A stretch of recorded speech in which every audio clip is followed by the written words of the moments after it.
ನಿರೀಕ್ಷೆ ಮಾಡಿರುವ ಹಾಗೆ ಗುಣಮಟ್ಟದ ಶಿಕ್ಷಕರು ಸರ್ಕಾರಕ್ಕೆ ಸಿಗ್ಲಿಕ್ಕೆ ಸಾಧ್ಯನೇ ಇಲ್ಲ.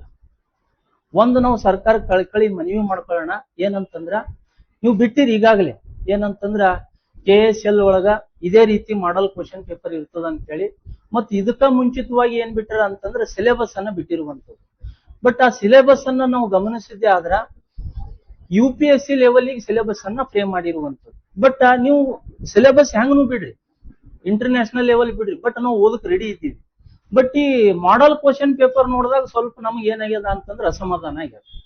ಯಾಕಂತಂದ್ರ ನೀವು ಸಿಲೆಬಸ್ ಒಂದ್ ರೀತಿ ಬಿಟ್ಟು ಅದಕ್ಕ ಸಂಬಂಧ ಇರ್ಲಾರ್ದಂಗ್ ಕ್ವಶನ್ ಪೇಪರ್ ರೆಡಿ ಮಾಡ್ತೀರಿ ಅಂತ ಅಂದ್ಬಳಕ 5-6 ವರ್ಷ 4 ವರ್ಷ ಕೂತು ಓದಿರ್ತಕ್ಕಂಥ ನಾಡಿನ ಲಕ್ಷಾಂತರ ಅಭ್ಯರ್ಥಿಗಳಿಗೆ ಇದು ಒಳ್ಳೆ ನ್ಯಾಯ ಸಿಕ್ಕಂಗ ಅಲ್ಲ ಅಂತ ನನಗೆ ವೈಯಕ್ತಿಕವಾಗಿರ್ತಕ್ಕಂಥ ಅಭಿಪ್ರಾಯ.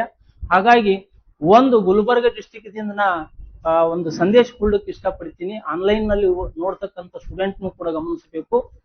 ಒಂದ್ ವೇಳೆ ಇದೇ ರೀತಿ ಕ್ವಶನ್ ಪೇಪರ್ ಫ್ರೇಮ್ ಆಯ್ತು ಲಾಸ್ಟಿಗೆ ಎಕ್ಸಾಮ್ದಾಗ ಅಂತಂದ್ರ ಇದ್ರ ವಿರುದ್ಧ ನಾವು ದೊಡ್ಡ ಪ್ರಮಾಣದಲ್ಲಿ ಹೋರಾಟ ಮಾತ್ರ ರೂಪಿಸ್ತೀವಿ. ಯಾಕಂತಂದ್ರ ಸಿಲೆಬಸ್ ಏನ್ ಕೊಟ್ಟಿರಲ್ಲ ನಮಗ, ಆ ಸಿಲೆಬಸ್ ಅನುಗುಣವಾಗಿ ಟಫ್ ಕ್ವಶನ್ ಪೇಪರ್ ತೆಗಿರಿ ಬೇಡ ಅಂತ ಅನ್ನೋದು. ಯಾಕಂತಂದ್ರ ನಾವು ಅದಕ್ಕೆ ರೆಡಿ ಇದ್ದೀವಿ. ನಾವು ಡಿಸ್ಕ್ರಿಪ್ಟಿವ್ ಇರೋದ್ರಿಂದ ನಾವು ಡಿಸ್ಕ್ರಿಪ್ಟ್ ಮಾಡಲ್ ಆಗಿ ನಾವು ಓದ್ಕೊತ ಬಂದೀವಿ.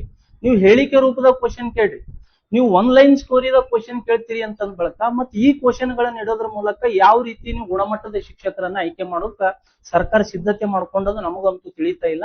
ಹಾಗಾಗಿ ದಯವಿಟ್ಟು ಲಕ್ಷಾಂತರ ಯುವಕರ ಭವಿಷ್ಯ ಸರ್ಕಾರದ ಕೈಯಲ್ಲಿದೆ. ಹಾಗಾಗಿ ದಯವಿಟ್ಟು ಎಲ್ಲರೂ ಕೂಡ ಪ್ರಜ್ಞಾವಂತರ ಕಮಿಟಿ ಇರ್ತದ. ಹಾಗಾಗಿ ಎಲ್ಲಾ ಸಬ್ಜೆಕ್ಟ್ ಗಳಲ್ಲಿ ಬಹಳ ಗುಣಮಟ್ಟದ ಪ್ರಶ್ನೆಗಳನ್ನ ಮತ್ತು ಎಲ್ಲಾ ಸಿಲೆಬಸ್ ಅನ್ನ ಕವರ್ ಆಗೋದ್ರ ಮುಖಾಂತರ ಕ್ವಶನ್ ಪೇಪರ್ ಫ್ರೇಮ್ ಮಾಡ್ತೀರಿ ಅಂತಕ್ಕಂಥ ಆಶಯ ಮನೋಭಾವವನ್ನ ನಾವು ಕಲಬುರಗಿಯ ಸಮರ್ಥ ಸ್ಟಡಿ ಸರ್ಕಲ್ ಮುಖಾಂತರ ತಮ್ಮ ಕಳಕಳಿ ಮನವಿಯನ್ನ ಈ ಸಂದರ್ಭದಲ್ಲಿ ಮಾಡ್ಕೊಳ್ತಾ ಇದ್ದೀವಿ.